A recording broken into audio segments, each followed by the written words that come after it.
আচ্ছা, যদি আমরা এখানে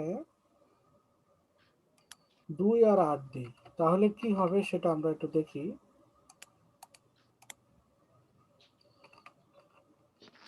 আমরা দেখতে পাচ্ছি যে এই যদি বর্ডার গুলো আমরা একটু রিমুভ করি, তাহলে একটু দেখতে সুবিধা হবে।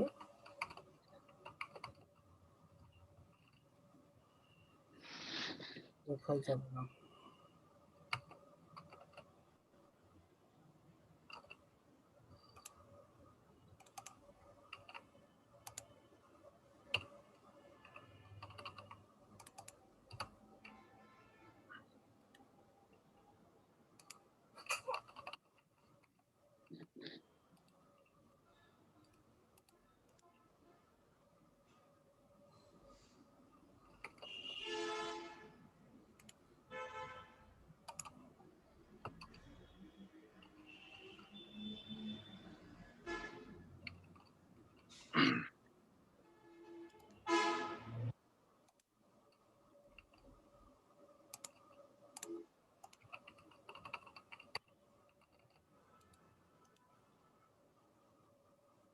আচ্ছা, এই যে 2 আর 8 দিলাম, তাহলে দেখলাম যে এই দুই পাশে জায়গা খালি রয়েছে। আচ্ছা ঠিক আছে, আমরা যদি এখানে 4 আর 4 দিই তাহলে কি হয়?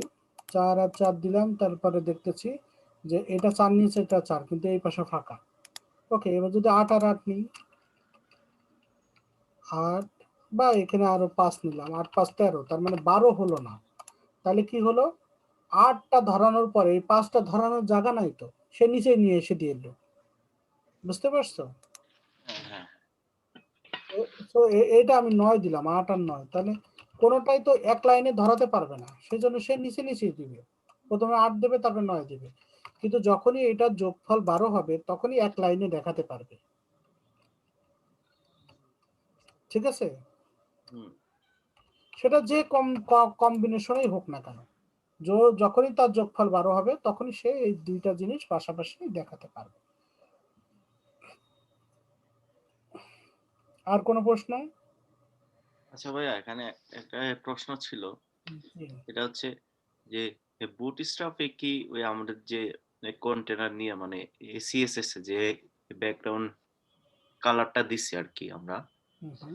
এটা কি দেওয়া যাবে না বুটস্ট্র্যাপে এখানে? হ্যাঁ, যাবে, যাবে। যেমন আমার এই যে কন্টেইনারে আমি যে কাস্টম করে লিখছি, হ্যাঁ। সেটা না লিখে আমরা এরকম বলতে পারতাম যে বিজি হাইপেন ডিআরকে ডার্ক, তাইলে একটা ডার্ক কালার হয়ে যাবে, যে একটা ডার্ক কালার হয়ে গেছে। আমরা যদি বলতাম বিজি প্রাইমারি, কি কি লেখা যাবে সেই জিনিসগুলো আমরা শিখবো।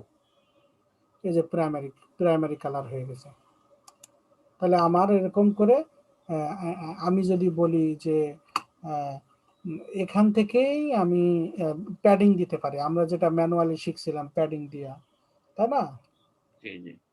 হ্যাঁ, তাহলে প্যাডিং সাপোজ আমি 3 দিলাম। শুধু পি দিয়ে কাজ করে কিনা জানি না। হ্যাঁ, এই যে এইটা কন্টেনারের চারিপাশ দিয়ে জায়গা দিয়ে দিয়েছে আমার, তাই না? হ্যাঁ হ্যাঁ হ্যাঁ। হুম, এরকম যে যা কিছু করা যায় ম্যানুয়ালি সিএসএস লেখার কোনো প্রয়োজন পড়ে না। যেমন আমি যদি বর্ডার, এটা আমি ফেলে দিলাম, শুধু আমি যে কোনো সিএসএস লিখতেছি না, এখানে শুধু বর্ডার দেব, একটা ক্লাস লিখলাম বর্ডার, তা লিখলে ও অটোমেটিক একটা বর্ডার দিবে। এই যে অটোমেটিক একটা বর্ডার দিবে। তো হোয়াইটের পরে হোয়াইট বর্ডার হয়ে যাচ্ছিল, এই জন্য আমি চেঞ্জ করে দিয়েছি। আমরা আমাদের যদি চাই যে আমার টেক্সট গুলো সেন্টারে হবে, তাহলে এখান থেকে আমরা আমরা এখান থেকে বলে দেব টি টেক্সট হাইপেন সেন্টার। এই কথাটা যখনই আমরা লিখে দিব সেন্টার, তাহলে দেখবো যে অটোমেটিক হচ্ছে ওই টেক্সট গুলো সেন্টারে চলে গেছে, যেটা আমাদের টেক্সট অ্যালাইন সেন্টার বলে লিখতে হতো।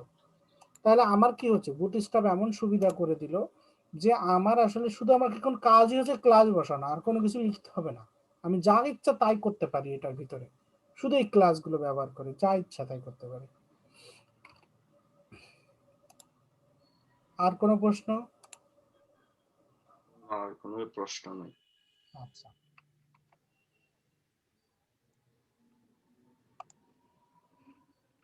তো এখানে আমরা একটু পড়ে দেখি কি বলতেছে যে যদি আমরা কন্টেইনারের ভিতরে একটা রো নিই, তারপরে কল এসএম নিই, একটা দুইটা তিনটা, 1 2 3, তার মানে তিনটা এতে দেখাবে, তাই তো? তিনটা দিয়েছে, তিনটা দেখাবে। আচ্ছা, এই জিনিসগুলো আসলে পড়া উচিত, এই জিনিসগুলো পড়া উচিত যে আসলে এক্স্যাক্টলি কি বোঝাইছে, কেন বোঝাইছে, সেই জিনিসগুলো বোঝার সুবিধার্থে। তো যাই হোক, আমরা পরবর্তী স্টেপে চলে যাই। যে কখনো যদি এরকম দরকার পড়ে আমার যে এই জিনিসগুলো আমরা দেখছি, প্রথমটা কল দিলাম, কল মানে তো আমরা বুঝি যে সমান স্পেস নেবে, তাই তো? তো আমরা আমরা এরকম করতে পারি, প্রথমটা কল দিলাম,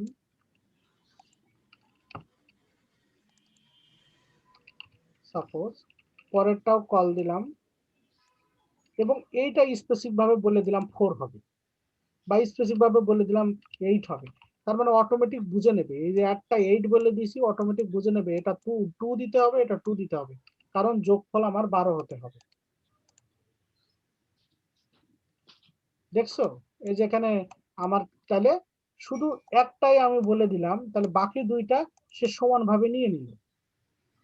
যদি এরকম হয় যে কোনো একটা জিনিস আমার মাঝে মাঝে বিভিন্ন সময় চেঞ্জ আসতে পারে, এইটা হলো যে 3 দিলাম, তাহলে ও বুঝে নিবে যে বাকি দুইটা আমাকে কত দিতে হবে, সে সেই অনুসারে দিয়ে নিল।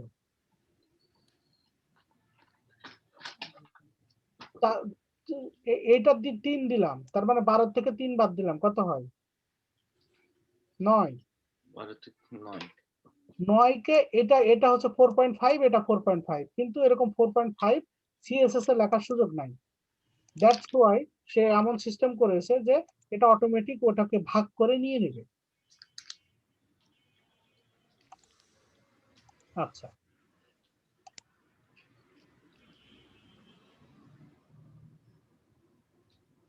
আরেকটা জিনিস, যে আমরা এই যে এখানে call MD auto, call MD auto, প্রথমটা দেখি জাস্টিফাই কন্টেন্ট এমডি সেন্টার, মানে জাস্টিফাই কন্টেন্ট এমডি সেন্টার, ওই টেক্সটটা ওই যে রোতে দিয়েছে। তা রোতে দিয়েছে মানে হচ্ছে যে যখনই ওর উইথ যতটুকু পাবে ততটুকু নেবে। এই যে আমি জাস্টিফাই কন্টেন্ট সেন্টার বললাম, এবার আমি হচ্ছে যে কোনো কিছু দিলাম না, এই যে কল টল কিছুই দিলাম না, আজ কোনো কতটুকু জায়গা নেবে সেটাই আমি বলে দিলাম না। তো আমরা দেখি, এই ফুল স্ক্রিন জুড়ে নিচ্ছে, এটা ফুল স্ক্রিন জুড়ে নিচ্ছে যেহেতু আমরা বলি নাই। এরপরে বলতেছে যে এই যে শুধু কল দিয়ে যদি আমি কল এমডি অটো দিই, তার মানে আমার একটা টেক্সটে যতটুকু উইথ অতটুকু নেবে। সো আমরা যদি এটা একটু বড় করে দিই, বড় করে দিলাম, বলে দিলাম না যে কতটুকু জায়গা নিতে হবে, আমরা বললাম যে তোমার উইথ যতটুকু ততটুকু করে জায়গা বেশি নিবা। এই যে এ বড় টেক্সট বেশি জায়গা নিয়েছে, এ ছোট টেক্সট ছোট জায়গা নিয়েছে, এ ছোট টেক্সট আরো ছোট জায়গা নিয়েছে। তার মানে এই এইটা জায়গা অনুসারে যে ওইটা ধরতে যতটুকু জায়গা নেয় তো আগে দিয়ে নেবে, দিয়ে বাকিটা সে এখন কিন্তু ওই যে সে ভুলে গেছে যে সে কল MD4 না কল MD8, সে আগে এই কন্টেন্টটুকু বসাবে, দেন এটা বসাবে, দেন তারপরে দেখবে যে ফুল স্ক্রিনে তার ধরে কিনা। তারপরে যদি না ধরতো তখন সে ভেঙে নিচে নিয়ে চলে আসতো। ঠিক আছে, তাহলে কল এমডি অটো হচ্ছে মানে ওই কন্টেন্ট যতটুকু ততটুকু জায়গা নেবে। হ্যাঁ, আচ্ছা, রেসপন্সিভ ক্লাসেস, এখানে শুধু কল নিয়েছে, সবগুলো সমান হয়েছে। কল 8 তাহলে বড় হইলো, কল 4 নিলে ছোট হইলো, সেটা দেখাইছে। যদি এরকম করতে হয় তাহলে প্রথমটা কল SM8 দিয়েছে, পরেরটা কল SM4 দিয়েছে।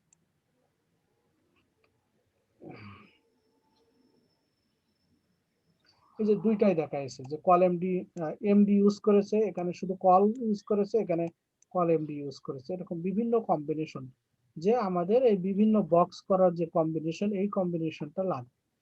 আচ্ছা, এটা হলো গ্রিড সিস্টেম গেল, এরপরে আসলো কলাম।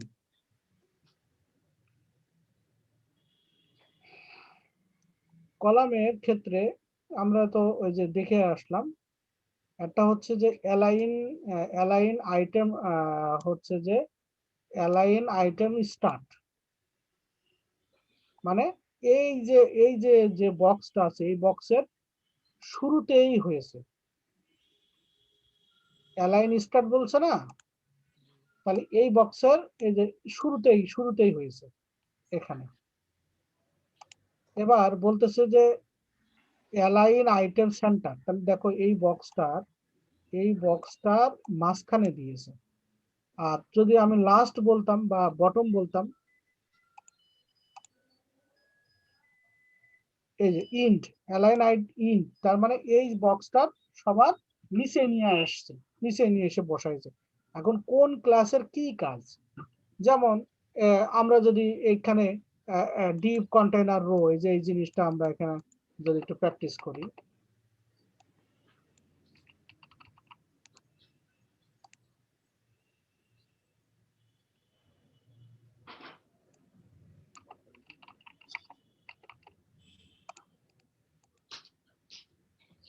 এখানে তো ওই যে ব্যাকগ্রাউন্ড দেওয়া না, এই জন্য বোঝা যাচ্ছে না।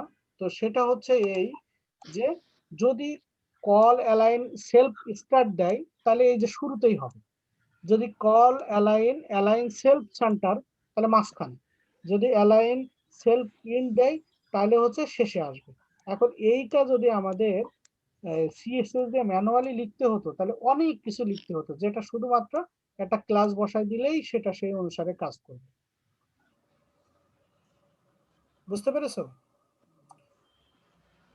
সো এই জিনিসগুলো বুঝে এরকম পড়ে পড়ে দেখে দেখে বুঝতে হবে যে রো জাস্টিফাই অ্যালাইন স্টার্ট সেটাতে কি বোঝাইছে, জাস্টিফাই সেন্টার সেটাতে কি বোঝাইছে, দুইটা সেন্টারে রাখবে, জাস্টিফাই সেন্টার কন্টেন্ট ইন্ট শেষে দেখাবে, জাস্টিফাই কন্টেন্ট অ্যারাউন্ড চারিপাশে দেখাবে। ঠিক এরকম এই জিনিসগুলো এখানে এই লাইনগুলো পড়লেই বোঝা যাবে। Breaking columns to a new line. Flexbox require a small hack. Add with 100% whatever you want to warp rows but not every element. এখানে রো কলাম 6 কলাম 3 নিল, এখানে 6 নিল কলাম 3 নিল, তাহলে 6 6 12। এরপরে বলতেছে যদি একটা নিউ লাইন স্টার্ট করতে হয়, যে এরপরে জায়গা থাকা সত্ত্বেও আর নিচে দেখাবে না, তাহলে একটা ডিবের ডাব্লু 100, মানে এই ডিপটারই উইথ 100% হবে। তার মানে এটা এই দুইটা বসানোর পরে যদি জায়গা বেঁচে থাকে, তারপরে যদি আমরা কোন একটা ডিবের উইথ 100% করি তাহলে ফুল স্ক্রিন জুড়ে একটা জায়গা নেবে, তারপরে এই দুইটা দেখাবে।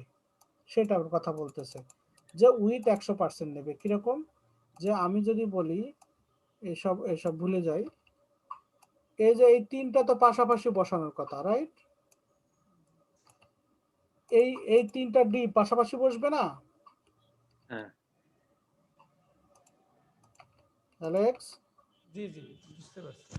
রোর ভিতরে যে তিনটা তো পাশাপাশি বসবে, তাই না, সমান উইথ দিয়ে, তাই তো? জি জি হ্যাঁ, এখন আমি যদি এরকম করি যে একটা ডিপ নিলাম উইথ 100% দিলাম, আর একটা ডিপ নিলাম উইথ 100% দিলাম, তার মানে পাশাপাশি বসার কথা, সেটা সত্ত্বেও নিচে নিচে আসতেছে, কারণ এইটা তো 100% দিতে হয়েছে, বুঝলে, বাকিটা আর হচ্ছে যে দেখাতে পারিনি। তো সেটা যদি আমরা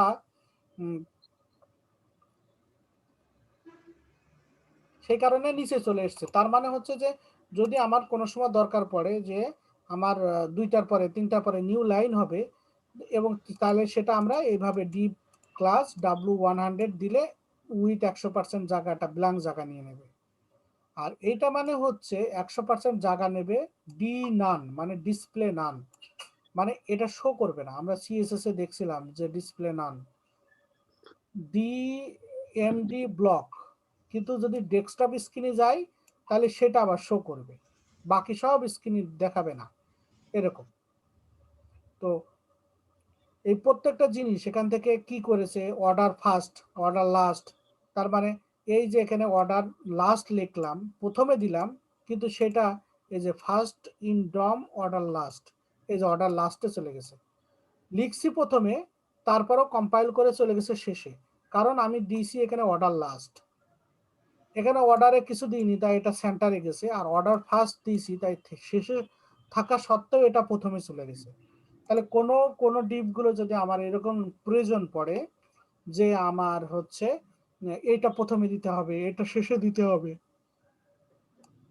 আমরা শুধু এরকম অর্ডার লাস্ট ইউজ করে সেই জিনিসগুলো দিতে পারবো। এরপরে আসলো অফসেট। কোনো একটা জিনিস যদি আমার দরকার পড়ে, যে সাপোজ আমি বললাম এখানে কল LG3 3 কলামের জায়গা নেবে, কিন্তু সেটা হচ্ছে রাইট সাইডে শুরু হবে। আমরা যদি এটা বলি যে 3 কলামের জায়গা নেবে কিন্তু রাইট সাইডে শুরু হবে, রাইট সাইডে কিছু থাকবে না, তো সেই সময় অফসেটটা প্রয়োজন হয়। সেই অফসেটটা এরকম লেখে যে offset call LG, offset call, এটা আমি LG দিলাম, কল LG9। তার মানে এই 9 ঘর পর্যন্ত ফাঁকা রাখো, তাই বললাম। এই যে 9 ঘর পর্যন্ত ফাঁকা রেখে এখানে কল MD3 দিয়েছে, এখানে হচ্ছে কল LG3 দিয়েছে। অফসেট LG মানে হচ্ছে যে কোন স্ক্রিনের জন্য কাজ করবে। SM মানে স্মল স্ক্রিন, MD মানে হচ্ছে মিডিয়াম স্ক্রিন, LG মানে লার্জ স্ক্রিন, XS মানে এক্সট্রা স্মল স্ক্রিন, কোন স্ক্রিনের জন্য। তো সাধারণত আমরা একটা দিয়েই শিখি, মানে যেখানে ইউজ করি সেখানে LG দিয়েই করি, পরে আস্তে আস্তে ওই জিনিসগুলো আমরা বসায় নিতে পারবো। ঠিক আছে।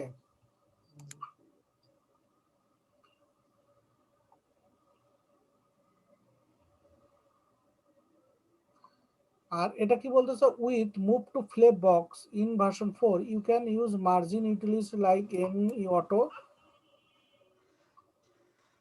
MS, MD auto, MS auto.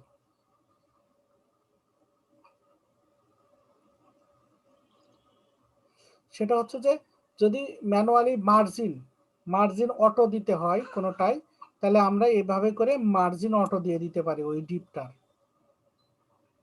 এই যে এখানে busy light, background light, P3, হ্যাঁ মানে প্যাডিং, BT বর্ডার, এই জিনিসগুলো নিজে নিজে প্র্যাকটিস করে করে দেখতে হবে। যে আমি যদি বিজি লাইট দিই, সেটা এরকম বিভিন্ন দিয়ে আমি যদি এটার বিজি লাইট দিই তাহলে কি হয়, কি আসে, ও যেটা ব্যাকগ্রাউন্ড কালার আমরা দেখতে পাচ্ছি, তাই না। এবার যদি এই এই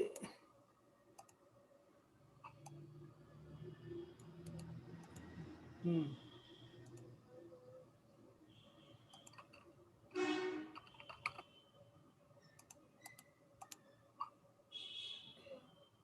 P3 দিলাম, প্যাডিং নিল, প্যাডিং নিয়ে বর্ডার নিল।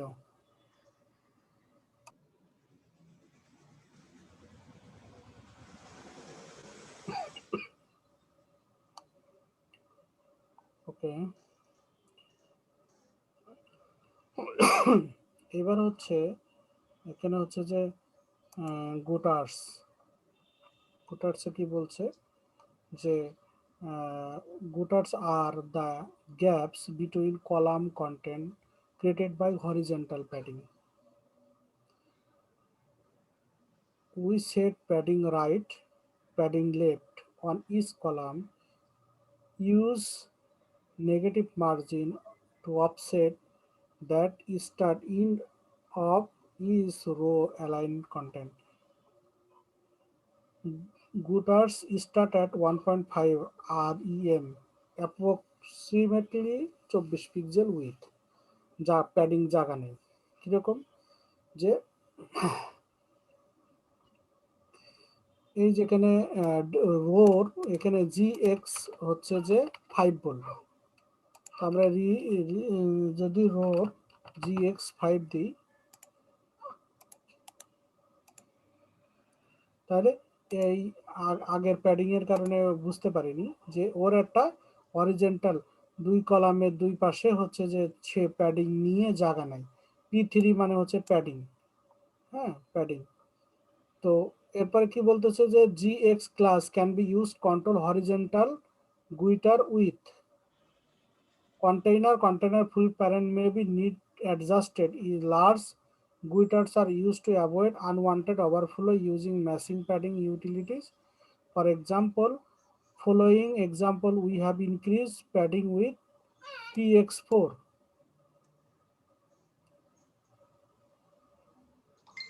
Container PX4, তাহলে কন্টেইনারের সাথে যদি আমরা PX4 দিই, কন্টেইনার আমরা একটা ব্যাকগ্রাউন্ড কালার দিই, বিজি ডার্ক দিলাম, দিয়ে এটা দিলাম px4 দিলাম। তাহলে আমরা দেখি এটা হলো ব্যাকগ্রাউন্ড কালার। যদি px4 বাদে দেখি, px4 বাদে এই যে একটু বেশি, তাই না? ওটা প্যাডিং দেওয়ার কারণে ওই পাশে জায়গা ছেড়ে দিয়ে সে কন্টেইনারের জায়গা ধরছে আর কি। তো আমাদের এখন লাগবে যে কোনটাতে আসলে কি কাজ হয়, কোনটা করতে গেলে কি করা লাগে, সেই জিনিসটা লাগবে। বর্ডার দিলে একটা বর্ডার দিয়ে দেবে, মার্জিন দিতে হবে GY5, মানে এটা হচ্ছে যে GY তে class can be use to control vertical এই দিকে, হরিজন্টাল মানে হচ্ছে এই দিকে, আর ভার্টিক্যাল মানে হচ্ছে এই দিকে। তার মানে এই দিকে যদি প্যাডিং বাড়াতে হয় তাহলে GY5 দিতে হবে, মানে GY দিয়ে তারপরে একটা সংখ্যা দিতে হবে। তো সেটা আমরা যদি দেখি যে এই রোটার আমরা বেশি দিতে চাই, GY দিলাম, ওয়াই এখানে হচ্ছে যে 10 দিলাম।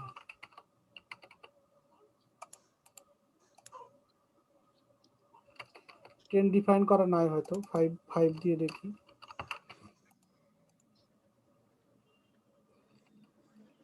GX দিয়ে আছে সেখানে পাচ্ছে না নাকি?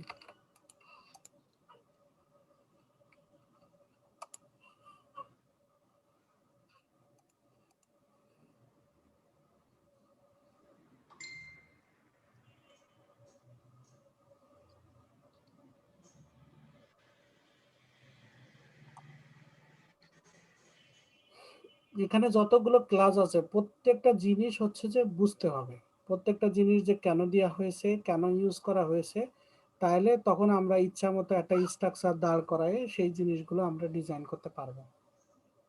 আচ্ছা, এটা তো অনেক বোরিং বোরিং জিনিস দেখলাম, এবার কিছু ইজি এবং ফানি জিনিস দেখি। সেটা হচ্ছে যদি আমরা ফর্ম দেখি, কন্টেন্টটা কালকে দেখবো, এখন ফর্মটা দেখি। সেটা হচ্ছে যে কিছু জিনিস বলতেছে example and uses guidelines for form control, style, layout option and custom components for creating a wide variety form. Form control at a class. Style textual input and a text area with support for multiple states. Select, check and radio input, layout, validation, floating level, এই জিনিসগুলো নিয়ে কাজ হয়। সেটা হচ্ছে যদি এরকম সুন্দর একটা, এই যে ক্লিক করলাম একটা বর্ডার সিলেক্ট হচ্ছে আর লেভেল দেখাচ্ছে, সেটার যদি আমরা ইনপুট ফর্ম তৈরি করতে চাই, যে এরকম সুন্দর একটা ইনপুট ফর্ম তৈরি করতে চাই, তাহলে কি হবে যে আমরা এটা কন্টেইনারের বোর্ডের ভিতরে আমরা দিলাম, এটা এই ফর্মটা দিলাম,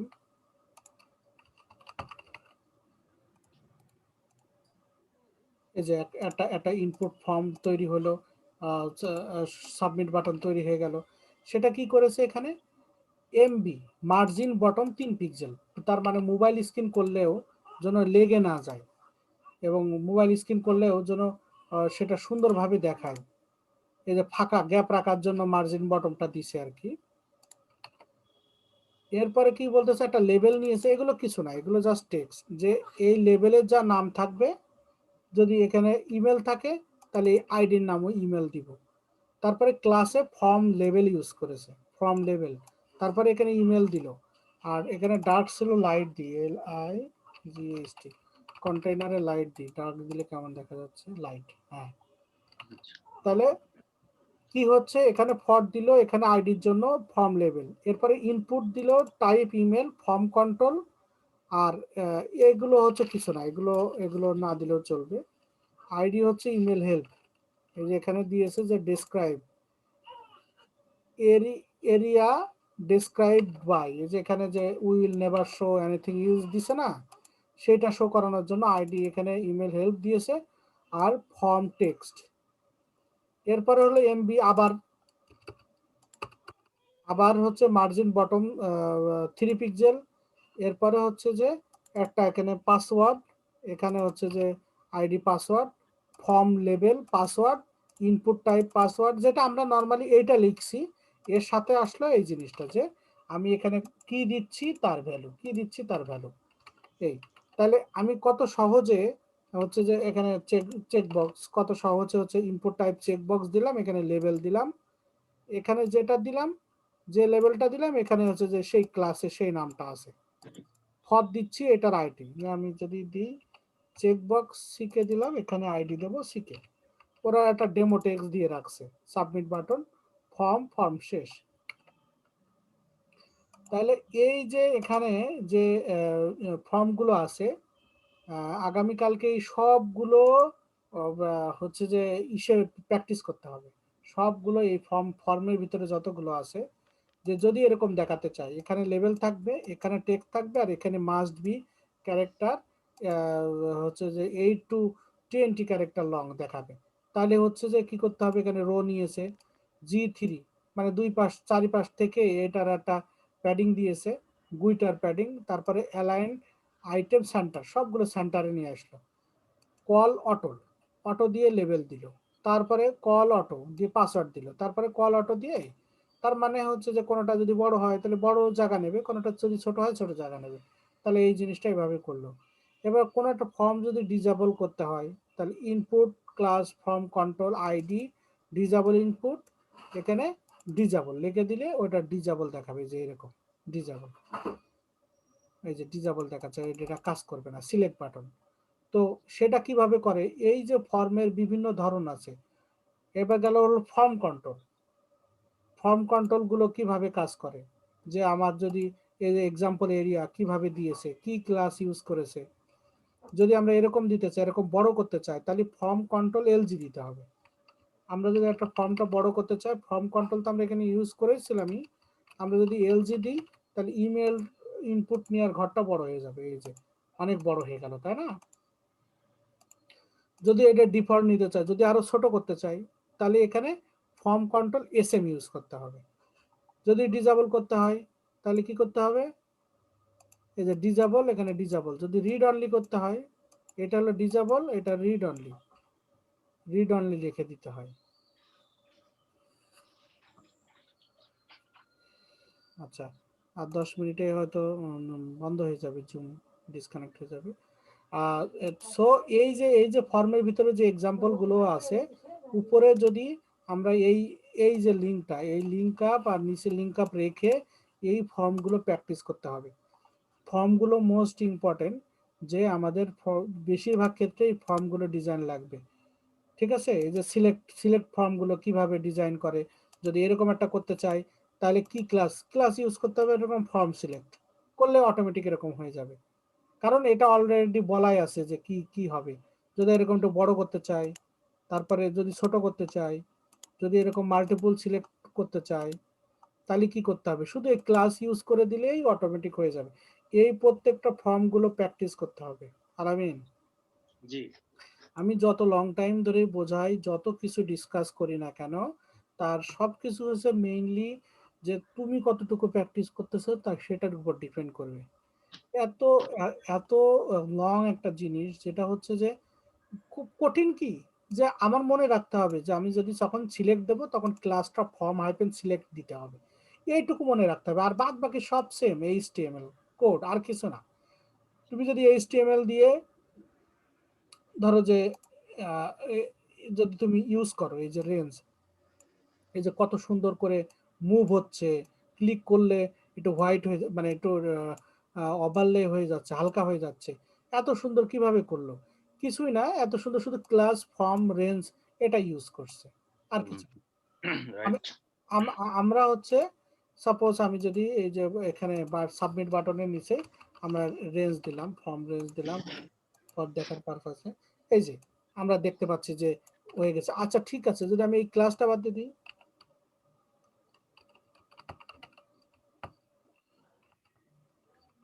এই যে ডিফল্ট আমাদের এইচটিএমএল এরকম ছিল, এইচটিএমএল এরকম ছিল, তাহলে এই যে আমরা এই জিনিসটা শুধু ফর্ম রেঞ্জ দিলাম, দিলে অটোমেটিক সে একটা ফুল উইথ জুড়ে সে এই যে কত সুন্দর একটা জিনিস আউটপুট দিল। শুধু আমার ক্লাস, যে কোন ক্লাসে কি করতে হয়, কি কেন দরকার। আমার যদি কোনো একটা ডিজেবল করতে হয়, তাহলে যা শুধু এখানে হচ্ছে যে ডিজেবল লিখে দিতে হবে, তাহলে হয়ে গেল। আমার যদি ওই বলতে হয় মিনিমাম 0 আর ম্যাক্সিমাম 5, এটা ভ্যালু 5 যাবে, সেভাবে এভাবে করে লিখে দিতে হয় মিনিমাম 0 ম্যাক্সিমাম 5। এই যদি যদি সামান্য একটু করে যে এক ধাপ করে আগাচ্ছে, দেখেছো? আর এটা এই যে মানে 5 ধাপ করে আগাচ্ছে, কত বড় বড় স্টেপ নিচ্ছে, এর ভিতরে কিন্তু দিতে পারতেছি না, দেখেছো? কিন্তু যদি আমি স্টেপ আরো ছোট করতে চাই, এই যে মিনিমাম ম্যাক্সিমাম স্টেপ হচ্ছে 0.5 করে ধাপ নিচ্ছে। এরপরে হচ্ছে ইনপুট গ্রুপ, যদি একসাথে ইনপুট গ্রুপে যে এরকম দিতে হয়, এরকম যদি ইনপুট ফিল্ড বানাতে হয় তাহলে কি করতে হবে? যদি এরকম বানাতে হয়, email account, Gmail account create করার সময় এরকম থাকে না, ইউজার নেম দিতে হয় @gmail.com লেখা থাকে, যদি এরকম লিখতে হয়, এরকম দিতে হয়, এরকম দিতে হয়, এরকম দিতে হয়, এরকম দিতে হয়, তাহলে কি করতে হবে? তো সেখানে এই জিনিসগুলো দেখানো আছে যে ইনপুট গ্রুপ দিতে হবে, এটা তো মার্জিন বটম প্যাডিং প্যাডিং দেবে। এরপরে হচ্ছে যে ইনপুট গ্রুপ টেক্সট দিতে হবে ক্লাস, তারপরে আর কিছু ইনপুট গ্রুপ ক্লাস দিলে এটা প্রথমে দেখাবে, তারপরে এটা দেখাবে, শেষ।